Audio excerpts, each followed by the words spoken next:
To think you know Henry VIII, the guy with 6 wives and the Church of England, buckle up. The truth is, the real Henry was so much worse than any textbook would ever dare to tell you. This wasn't just a bloated monarch who liked weddings and executions. This was a grotesque, decaying, paranoid tyrant who turned his body and his kingdom into a horror movie. We're talking about a man so physically ruined that he needed mechanical devices to move, so foul-smelling that servants gagged just walking into the same room, so unstable that he turned court life into a game of survival horror. Let's start with his body, the rotting, reeking, falling apart disaster that once sat on the English throne.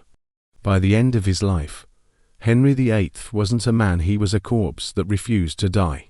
His waist was a jaw-dropping 54 inches. That's wider than many people at all. He weighed close to 400 pounds, 400. In an age when the average man weighed 140, but the size wasn't the worst part, it was the smell. His legs were covered in ulcerated, pus-filled wounds that never healed. These ulcers oozed and festered constantly. Imagine the stink of rotting flesh, 24/7. The stench was so overwhelming that courtiers literally used perfumed cloths just to survive the walk past him. Some claimed you could smell Henry from rooms away, entire rooms. Servants drew straws to see you had to dress in. Getting near his sewers was considered punishment. But there's more than just gore here. Henry's decline may have started with a 1536 jousting accident. He was unconscious for 2 hours. That's not a concussion. That's brain trauma.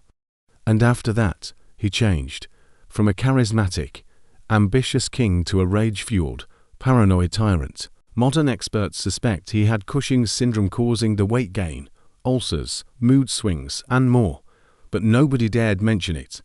Saying the king was unwell, that was treason. His body was failing in every way. By his last years, he couldn't walk, couldn't clean himself, and couldn't control his bowels. Yes, the most powerful man in England couldn't even use the toilet on his own. Special chairs had to follow him everywhere so he wouldn't soil the palace floors. Meanwhile, the court still pretended he was a god on earth, even as his flesh was literally falling off. Now, let's talk about his wives. Yes, 6 of them. But it wasn't just 2 executions and 4 failed marriages. It was psychological torture, manipulation, and cruelty on a scale that would make even villains from Game of Thrones squirm.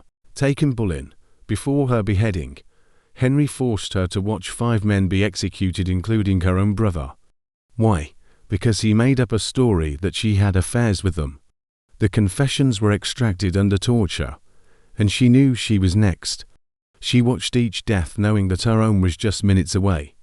Catherine Howard, his 5th wife, was barely out of her teens. Henry married her and then found out she had previous lovers. So what did he do? He changed the law, made it treason not to tell the king your sexual history. Yes, he rewrote the legal system, just because his teenage wife wasn't a virgin. Jane Seymour died in childbirth. Henry waited exactly 9 days before moving on to the next woman. Anne of Cleves was so terrified of him that she thanked him for annulling their marriage. He manipulated his wives, isolated them, and tossed them aside like broken toys. Catherine of Aragon died under house arrest, alone, likely poisoned. Even in death, she was writing Henry letters he never read. And if you think that's disturbing, wait until we get to Henry's eating habits. If you thought modern foodies were intense, Henry VIII was something else. The man consumed 5,000 calories a day, and he wasn't exactly jogging it off. A typical meal: whole roast pigs, entire chickens, pyramids of pastries, barrels of wine, ocean loads of oysters. Why oysters?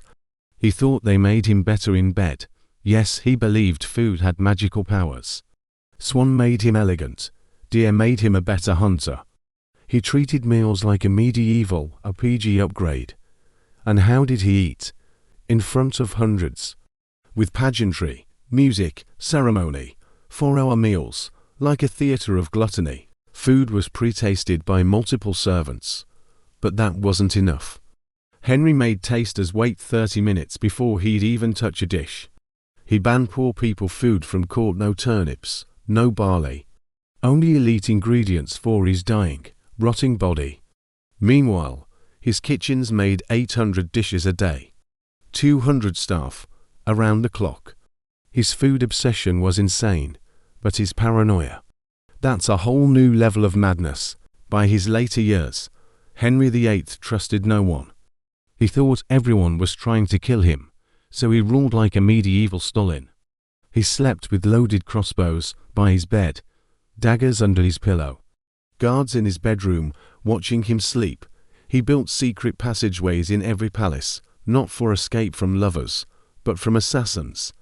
Peepholes in walls, hidden listeners in meetings. He spied on his own court and had spies spy on his spies. One wrong word, one funny look, you were sent to the tower, or worse, people were executed for dreams. Yes, if Henry dreamed you betrayed him, you could lose your head. Even his daughters, Mary and Elizabeth, were monitored like traitors. He thought his own children were plotting against him, and had informants tailing them daily.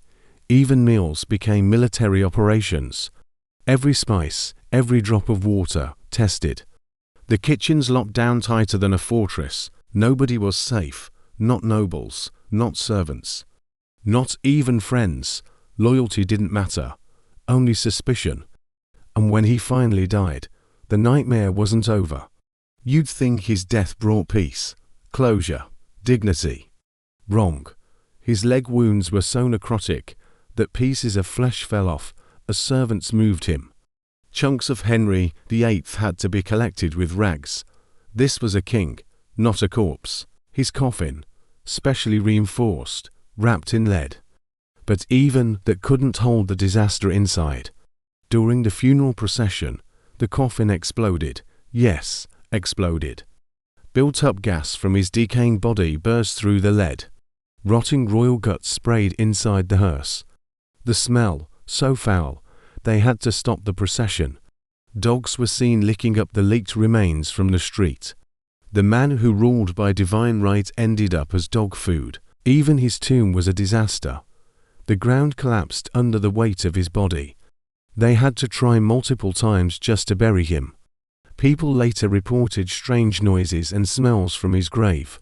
Some said it was his ghost. More likely, it was his body still decomposing. Several servants who handled his corpse died shortly after, possibly from infections. So, what's Henry VIII's real legacy?